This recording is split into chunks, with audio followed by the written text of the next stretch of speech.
This week, Nigeria's Senate approved President Muhammadu Buhari's $6.1 billion loan request. The loan request, which is equivalent to about 2.343 trillion naira, was approved after the Senate considered the report of the Senate Committee on Local and Foreign Debt. It was in May that the president asked the National Assembly to approve the loan. The loan, he said, would be raised from multilateral and bilateral tenders, as well as the international capital markets. At that time, the president disclosed that the National Assembly already approved the borrowing of 4.6 trillion naira in the 2021 Appropriation Act, and that the new borrowing of 2.3 trillion naira will part finance the budget deficit for 2021. Nigeria's deficit financing has been a source of worry for many Nigerian policy experts and international ratings agencies. The Minister of Finance said that the deficit is going to be financed by new foreign and domestic borrowing in the sum of 4.89 trillion naira, privatization proceeds of 90.73 billion naira, and drawdowns from existing project titles of 635 billion naira. With this fresh loan approval, there are indications that Nigeria's documented public debt may exceed 35.3 trillion naira before the end of the year. The country's total public debt stock stood at 33.1 trillion naira as of the end of Q1 in March, though the Minister of Finance, Budget and National Planning, Zainab Ahmed, at the recent African Development Bank meetings held in Ghana, said debts of some states had not been included in the official figures. Today, we're focusing on Nigeria's debt situation. I'm Tolulokwe Adileru Balogun. Welcome. This is Business Edge.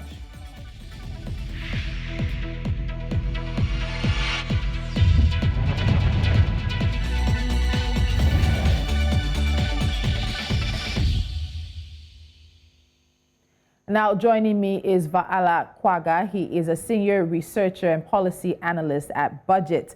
Budget is a Nigerian civic organization that applies technology for citizen engagement with institutional improvement to facilitate societal change. They also use an array of tech tools to simplify the budget and matters of public spending for citizens, with the primary aim of raising standards of transparency and accountability in government. Vaala, thank you so much for joining me on Business Edge, and welcome. So let's get straight into this. A lot of noise, a lot of feedback on social media. Nigerians are questioning yet again another loan. And the president has said that this latest loan request will part finance the 2021 budget deficit. What else is the new loan expected to be used for? Thank you so much for that question. So the federal government borrows from different sources.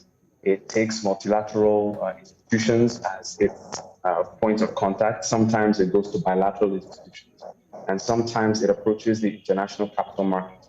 Now, there are rules that govern just what this money can be used for, but certain institutions can have monies taken from them used for non-capital expenditure.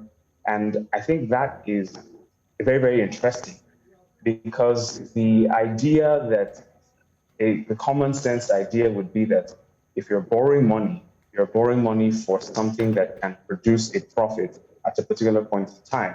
So when you borrow money, for example, for Second Africa Higher Education Centers of Excellence for Development Projects, this is like a literal loan that Nigeria took in 2020.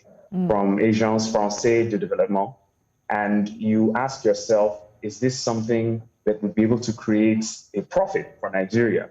Is this something that could create finances of which can be used to pay back?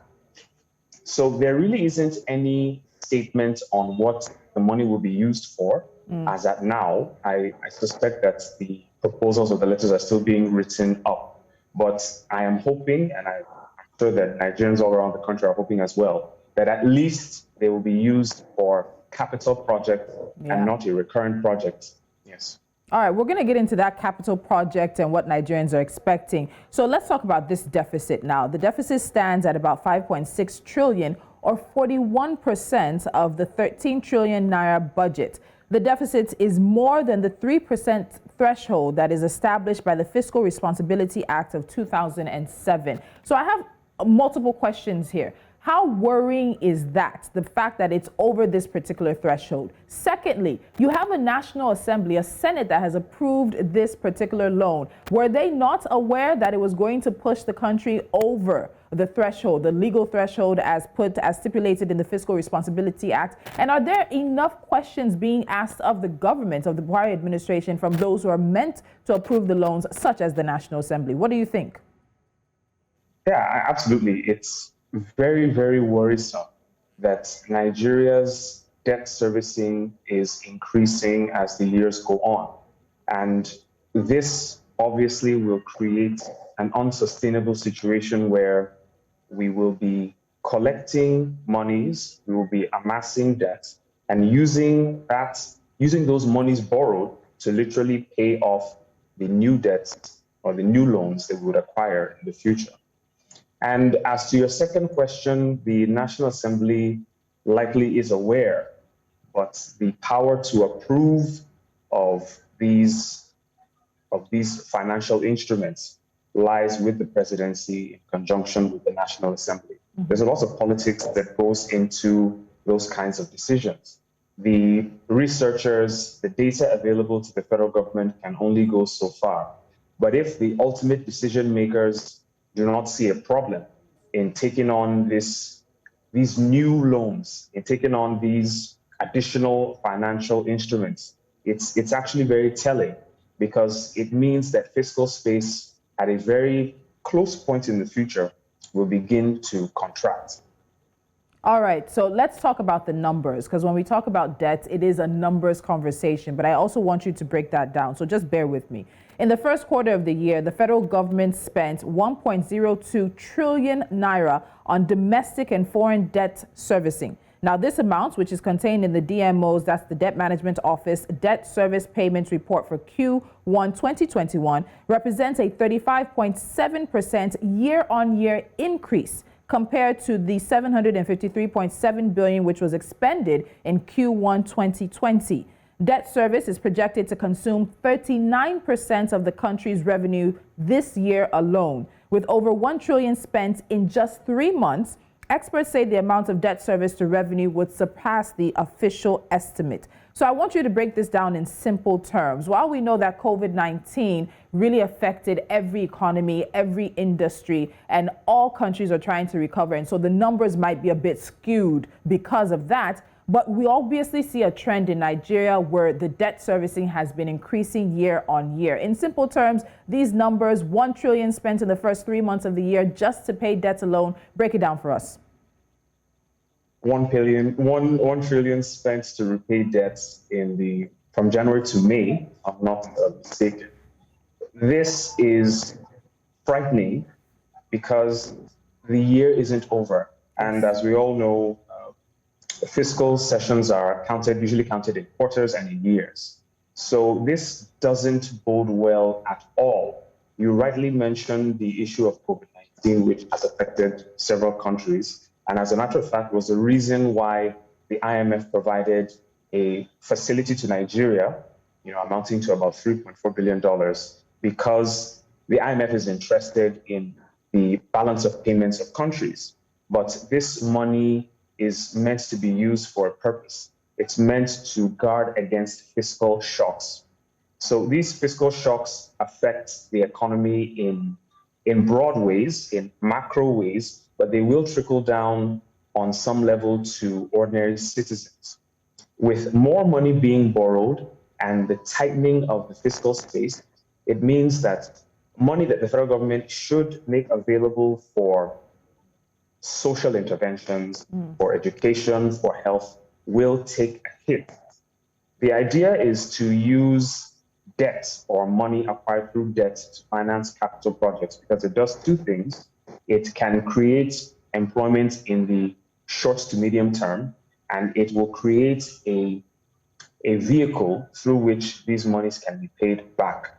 But if you look at the breakdown of the monies that are being borrowed from 2020 till now, you'll see that it's a mixed bag of both capital and social service interventions. And this is a bit confusing because if you are spending money on things that might sound morally correct, education and COVID-19 assistance, these have implications on our finances.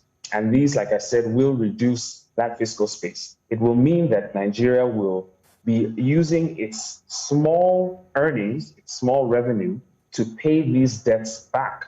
And it will mean that there will be less and less available for social sector spending in the near to medium term.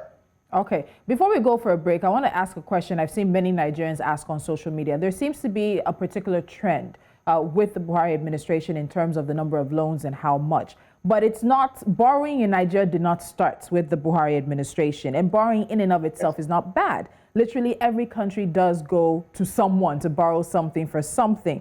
But in terms of this particular administration and the loans and debts, what was inherited from previous governments? And what do you think in terms of the trend you're seeing under the Buhari administration? And I guess many would say a propensity to go and borrow.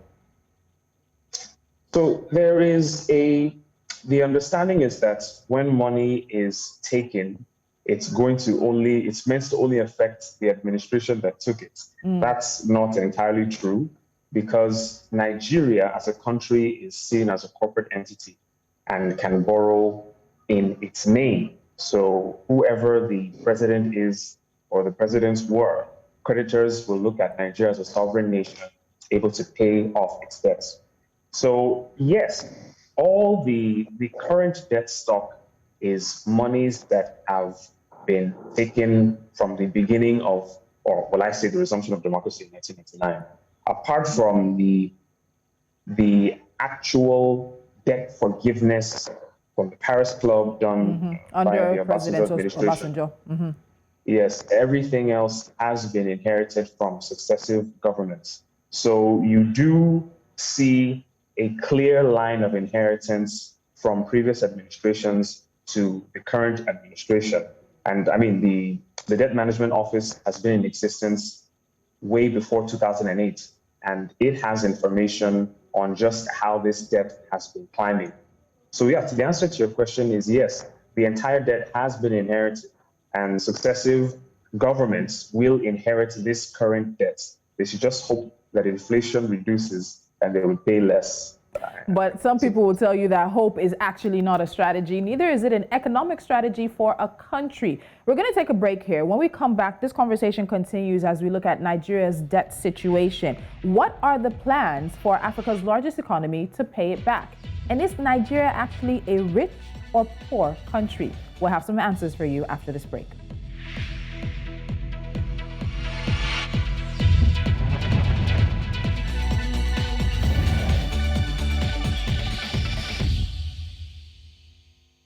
My guest today is Vaila Kwaaga. He's a research and policy analyst, and we're looking at Nigeria's debt situation. So right before the break, we were talking about inherited debts and the fact that another administration after Muhammadu Buhari's in 2023 will inherit this. The stock will grow, and of course, you're worried about how inflation may play a role in that. But as it stands currently, how much is Nigeria's debt right now?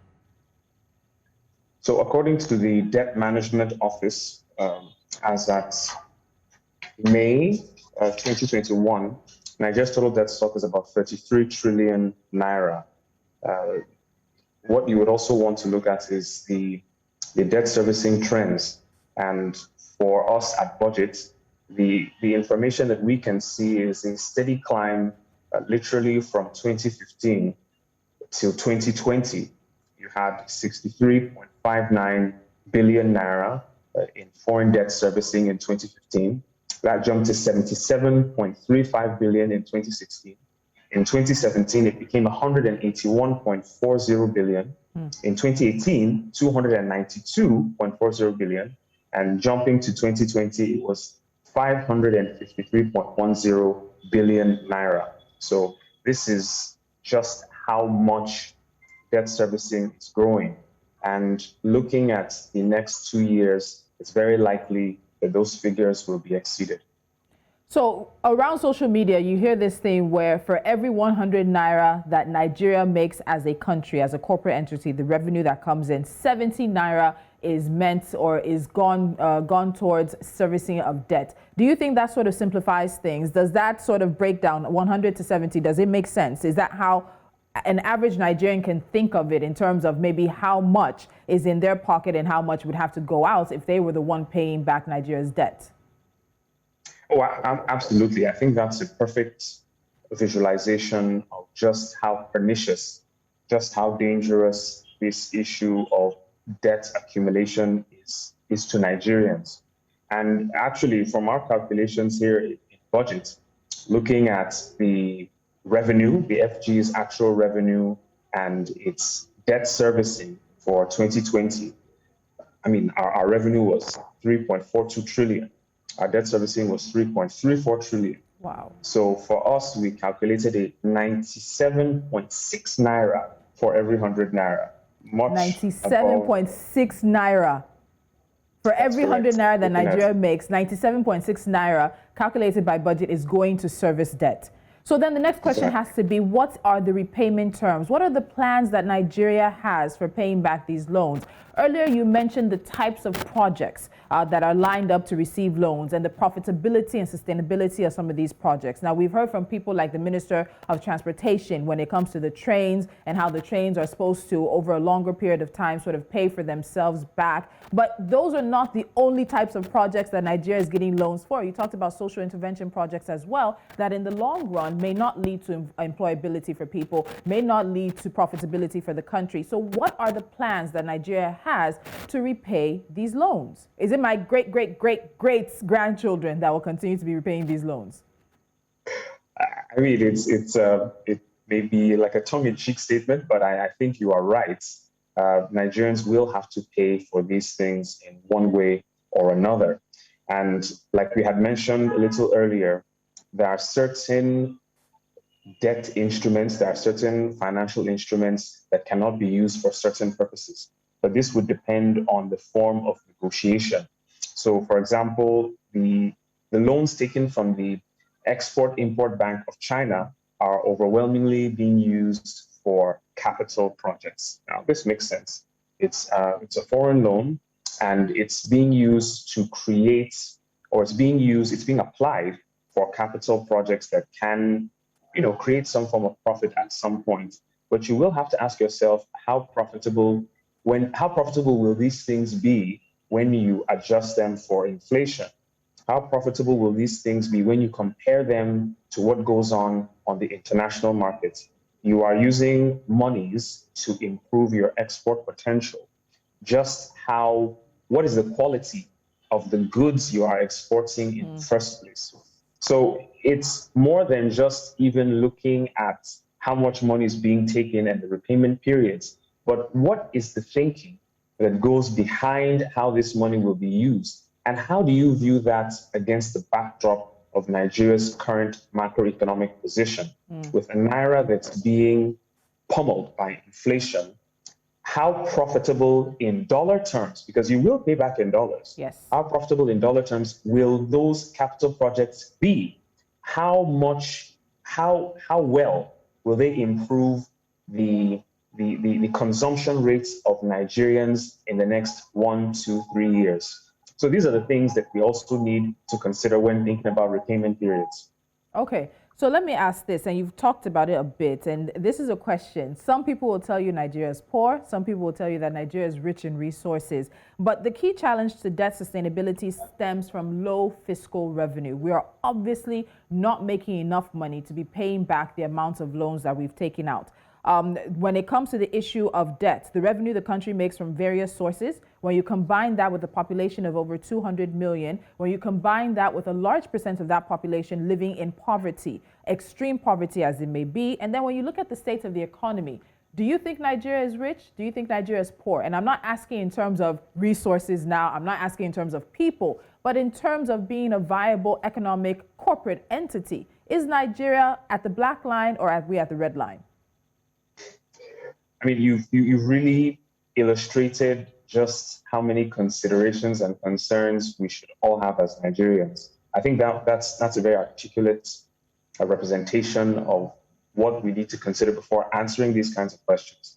And oftentimes people react sort of emotionally and would want to say, oh, Nigeria is not poor, we're rich in resources. But Nigeria is a corporate entity. And as long as your balance sheets do not reflect viability, as long as your balance sheets are in the negative, as long as your balance sheets are being beaten from every angle by inflation, by other macroeconomic shocks, by a poor fiscal space, by low revenue, you will not be viewed as a viable entity. So, from a strict business point of view, it may not be correct to even say that Nigeria is poor, but Nigeria's fiscal management can do with better. Nigeria's fiscal management can improve. And these kinds of improvements will then determine just how viable Nigeria is as a corporate entity. Because it's looking at Nigeria's viability is from different perspectives. So you have international investors that want to invest in Nigeria. You may have international investors that want to invest from their home countries. You will have international financial institutions that may want to borrow money to Nigeria. All of these categories of entities, of institutions, have different risk appetites. They have different risk profiles. So they will look at Nigeria's fiscal space, but some of them will look at Nigeria's internal security. If, as a foreign investor, I feel like my investments will not be safe due to the rising insecurity, if, as a foreign investor, I feel like the repayment possibilities for Nigeria are low because it is a mono economy that depends almost solely on oil revenue. And oil is, I'm sorry, on oil revenue.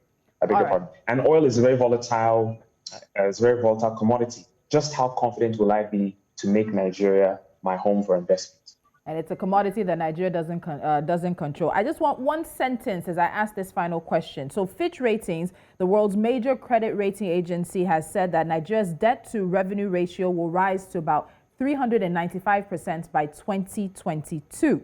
We also have the WTO Director General, as well as the President of the African Development Bank, expressing worry about the fact that African countries, including Nigeria, could sink back into a debt trap.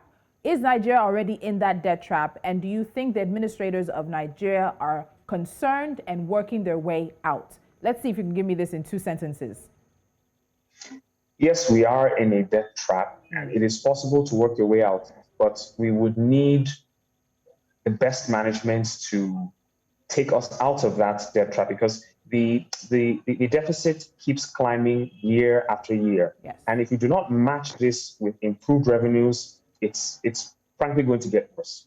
All right, so we'll have to leave it there for now, but we'll definitely be talking to our friends at Budget again, of course, as we focus on other issues coming out of Africa's largest economy. Viola Karaga, thank you so much for joining me, Senior Research and Policy Analyst at Budget. Thanks for having me. We will be talking once again. Thank you. All right, well, we want to do something new for you today before I give you NC4 to watch, and that has to do with terminology. So before we get into the stories we're watching to see how they've developed, have you ever wondered what some of the business and financial terms you hear mean? Well, Biz 101 is here to break down those terms for you. This is Biz 101, brought to you by Tigerwoods.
And as we wrap things up, let's give you a few stories we're watching right now. We start with this. Wealthier nations are to contribute at least $30 billion for the International Monetary Fund towards investments in Africa to help countries battling the effects of coronavirus and climate change. In an open letter to the leaders of the group of 20 leading economies, finance ministers from Ghana, the Democratic Republic of Congo, Ivory Coast, and Nigeria also urged the rich nations to increase support for poorer countries' COVID vaccination drives. According to the 2021 Global FinTech Rankings, Nairobi is the city with the largest fintech ecosystem in Africa.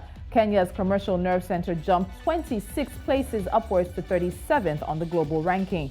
The report places Nairobi as the only African city in the top 50.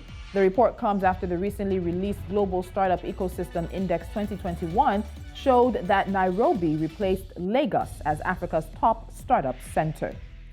Bitcoin traded below the $33,000 mark on Thursday, and the entire market capitalization of all 10,000 plus crypto assets in existence shed billions during midnight trading sessions. According to Bitcoin.com, the crypto economy lost more than 6% to close at $1.38 trillion, and Bitcoin has lost about 2.87% in the week. And finally, Nigeria's tax agency says it has instructed banks to freeze the accounts of media entertainment firm MultiChoice Africa and its Nigeria subsidiary for breaching agreements and denying access to their records for auditing. The firms are part of South African-based MultiChoice Group, which provides television and other entertainment services across the continent.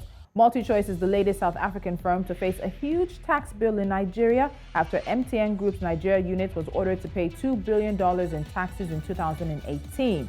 That was related to the import of equipment and payments to foreign suppliers from 2007 to 2017. The tax demand was eventually dropped. And that's it on this edition of Business Edge. As always, thank you so much for joining us. Be with us throughout the weekend for more news and entertainment and, of course, sports from across the continent. I'll be with you Monday morning, bright and early, 11 a.m. West African time for the latest business and economic news. I'm Tululokwe Adeleru Balogun.